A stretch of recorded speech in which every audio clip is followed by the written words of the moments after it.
The neon lights of Station Andromeda 7 blurred into streaks of cyan and magenta as Ronan Cale stumbled out of the rusty Comet cantina.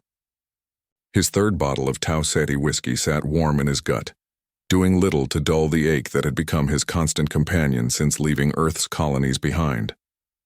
"Another night, another credit wasted," he muttered, his words slurring slightly as he leaned against the cold metal wall of the station corridor. That's when he saw her. Lady Sarenth moved through the crowded station walkway like liquid starlight given form. Her scales, iridescent plates that shifted from deep emerald to sapphire depending on the light, caught every eye that dared to look. She was Drakari, one of the ancient dragon nobles whose kind had ruled the Galactic Council for 3 millennia. Her kind didn't associate with common mechanics, especially not drunk human ones. Yet she stopped. "You are the mechanic Ronan Cale?" Her voice carried the weight of distant thunder, refined by centuries of aristocratic breeding. Ronan blinked, trying to focus. "Depends who's asking." "I owe you money?" "No." A hint of amusement flickered in her golden eyes. "I'm told you are the only human who understands Vex-drive quantum matrices. My vessel requires repairs that no station technician seems capable of providing.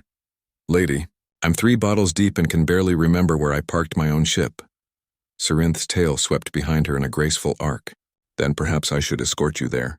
You can examine my vessel in the morning when you've recovered." What happened next became fuzzy in Ronan's memory.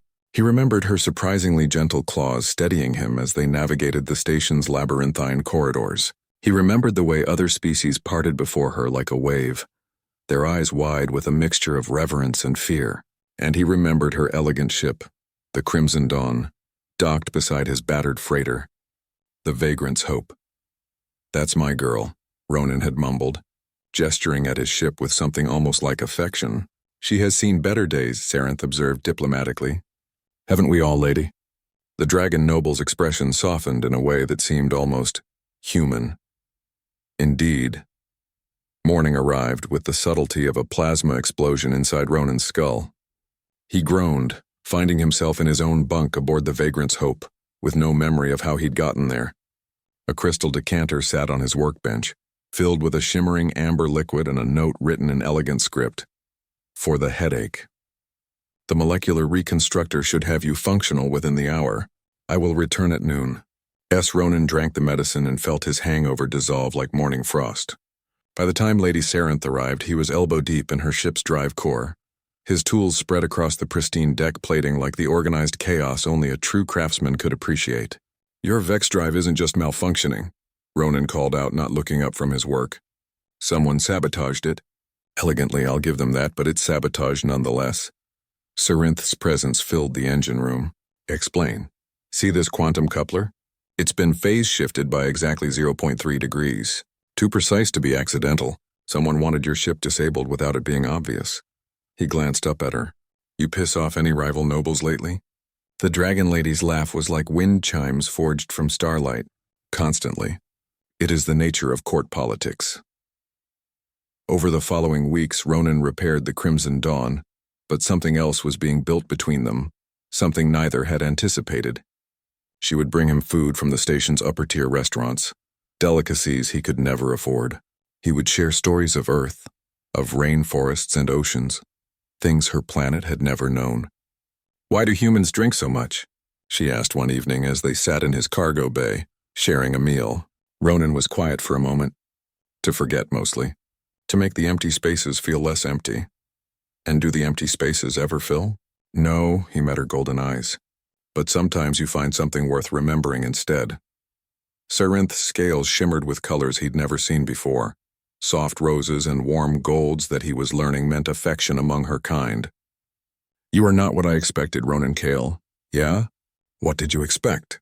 "Humans have a reputation in the galaxy. Reckless, emotional, unstable." She leaned closer. "The Council believes your species is too volatile for true civilization." Ronan laughed bitterly. "And what do you believe?" "I believe," she said slowly, "that humans feel deeply because they live briefly, that you burn bright because your candles are short, and perhaps that is not weakness but a different kind of strength." He reached out tentatively, placing his calloused hand on her scaled forearm. She didn't pull away. "The repairs are done," Ronan said quietly. Your ship's ready to fly. I know, but she didn't move.